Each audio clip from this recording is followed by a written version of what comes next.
ایک جمہوری ریاست ہے وہ جمہوری ریاست نہیں ہے، یہ مارشل اور نہیں ہے تو اور کیا ہے کہ اس وقت 26ویں امینڈمنٹ کے بعد جو ججز آ گئے ہیں اسلام آباد ہائی کورٹ میں، اس وقت وکلا بالکل متحرک ہیں، اس وقت وکلا بالکل کلیئر ہیں اس بات کے اوپر کہ اسلام آباد ہائی کورٹ میں نئے ججز لا کر ان سے کیا کام کروایا جا رہا ہے۔ لیکن صرف میرے اور ایمان سے نہیں، ہر اس شخص سے، ہر اس فرد سے تکلیف ہے جو کہ ریاست سے سوال کرتا ہے کہ ہم نے ان کو جو اس ملک پر قابض ہیں جب سے پاکستان بنا ہے ان کو اس طرح سے ملک نہیں چلانے دینا۔ ہمارے پہ ایک ایف آئی آر کی گئی ہے اور اس کی کل دوبارہ ٹرائل کی ہیئرنگ ہے، صرف اس بنیاد پہ کہ آپ مسنگ پرسنز کی بات کیوں کرتے ہیں۔ اس سے بڑا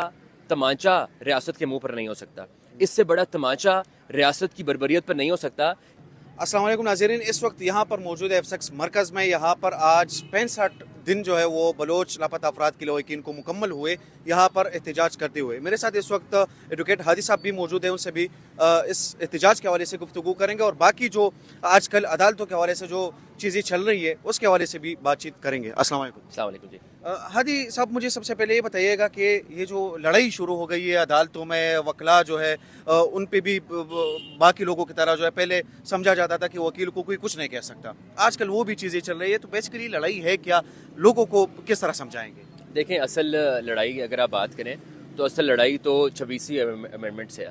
اور اس لڑائی کا ایک اہم پہلو اس وقت تھا جس وقت اسلام آباد ہائی کورٹ کے سٹنگ ججز نے ایک لیٹر لکھا تھا اپنے اس وقت کے چیف جسٹس کو،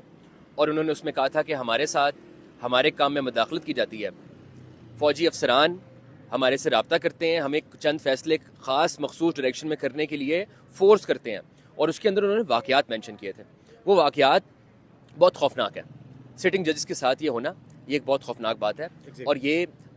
عدلیہ کا جو ستون ہے، ریاست کا ستون، اس میں اس قسم کی مداخلت جو ہے وہ جب آتی ہے اور منظر عام پہ آتی ہے تو پھر وہ ایک بہت خطرناک رستے کا اور وہ ایک بہت خطرناک عمل کا اندیشہ ظاہر کرتی ہے۔ وہ بتاتی ہے کہ ریاست جو دکھاتی ہے کہ ایک جمہوری ریاست ہے وہ جمہوری ریاست نہیں ہے، یہ مارشل اور نہیں ہے تو اور کیا ہے کہ اس وقت 26ویں امینڈمنٹ کے بعد جو ججز آ گئے ہیں اسلام آباد ہائی کورٹ میں، اور اس کے بعد ان کا جو رول ہے، دیکھیں ہمیں ان کے وہ کہاں سے آئے ہیں اس پہ کوئی اعتراض نہیں ہے، ہمیں ان کی شخصیت سے کوئی اعتراض نہیں ہے، ہمیں ان کے رول سے اعتراض ہے، ہمیں ان کی کمپٹنس پہ تو اعتراض ہو سکتا ہے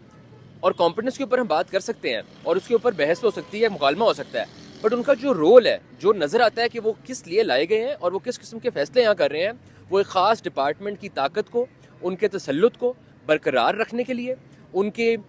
طاقت کو اور قبضے کو توام بخشنے کے لیے اگر آئے ہیں تو اس کے اوپر احتجاج ہے، اور وہ لڑائی تب سے شروع ہو چکی ہے اور وہ لڑائی اب اپنے منطقی انجام میں داخل ہو رہی ہے۔ اس وقت وکلا بالکل متحرک ہیں، اس وقت وکلا بالکل کلیئر ہیں اس بات کے اوپر کہ اسلام آباد ہائی کورٹ میں نئے ججز لا کر ان سے کیا کام کروایا جا رہا ہے، اس کام کے اوپر وہ بالکل کلیئر ہے، اس کی مزاحمت میں وہ بالکل کلیئر ہے، اور انہیں صاف پتہ ہے کہ ان کی منزل کیا ہے، وہ کیا چاہتے ہیں۔ اس کے حوالے سے ایک اور سوال کرنا چاہوں گا کہ ایمان مظہری صاحبہ سے یا آپ سے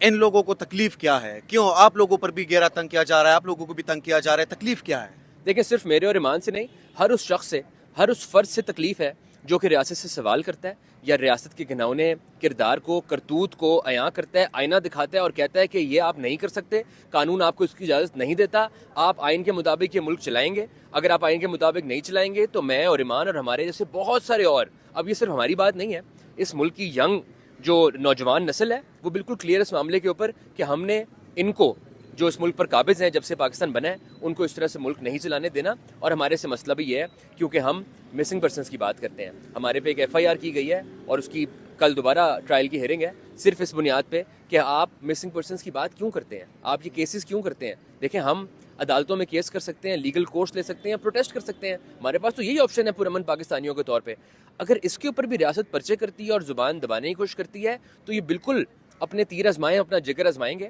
اور ہم دیکھیں گے یہ کہاں تک جائے گی بات۔ ان کے تقریباً 65 دن مکمل ہوئے اور یہ لوگ ابھی تک احتجاج کر رہے ہیں، مطلب 2 مہینوں سے زیادہ ٹائم ہو گیا ہے اور ابھی تک ان کے پاس کوئی آیا نہیں ہے، کیا کہنا چاہیں گے؟ دیکھیں، یہ اس سے بڑا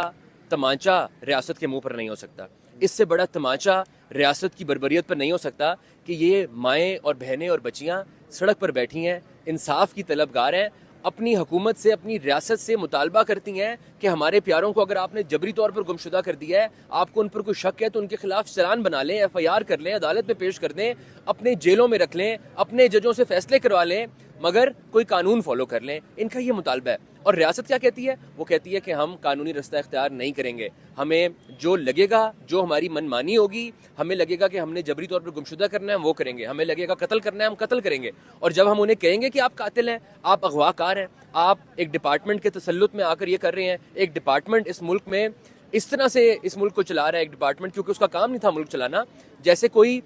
جو ہے وہ بیرون ملک کی قابض فوج ہوتی ہے اس طرح سے یہ چلا رہے ہیں. تو اس لیے اس سے بڑا تماچا کوئی نہیں ہوگا کہ ان کے پاس کوئی نہیں آیا، کسی نے ان سے آج تک بات نہیں کی، ان سے نہیں پوچھا کہ آپ ہماری مائیں بیٹی بہنیں ہیں، ہم آپ کا درد سمجھتے ہیں، ہم اس کا تدارک کرتے ہیں. کون ان سے بحث کر سکتا ہے کہ جبری گمشدگیاں جائز ہیں؟ کون ان سے یہ آرگیومنٹ کر سکتا ہے کہ نہیں آپ کے پیارے جبری گمشدہ ہیں اور آپ چپ ہو جائیں، اس پہ بات نہ کریں؟ تو یہ ریاست کی بے شرمی اور ڈھٹائی کی انتہا ہے.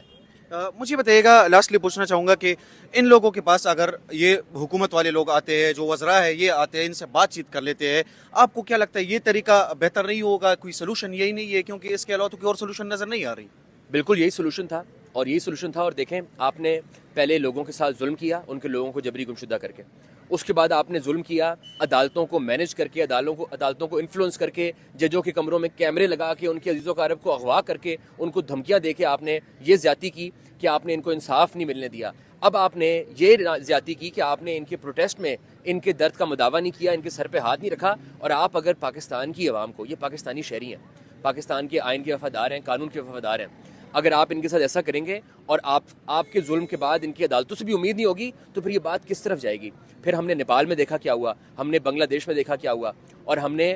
بنگلہ دیش میں اب بھی دیکھا، اور بنگلہ دیش کے ساتھ ہم نے کیا کیا اور اس وقت کیا ہوا، ملک ٹوٹ گیا. تو ہم اس طرف لے کے جانا چاہتے ہیں، ہم اس طرف لے کے جا رہے ہیں. تو اس کا مداوع، اس کا نقصان آپ کو، مجھے ہوگا، اس ڈپارٹمنٹ کو، فوج کو، ریاست کو نہیں ہوگا، نقصان بھی ہمارا ہی ہوگا. مگر شاید ہمارے ملک پر جو قابض ہیں وہ اتنے ناک بند اندیش ہیں کہ انہیں کوئی پرواہ نہیں ہے اس ملک کے مفاد کے ساتھ. بہت شکریہ آپ کا.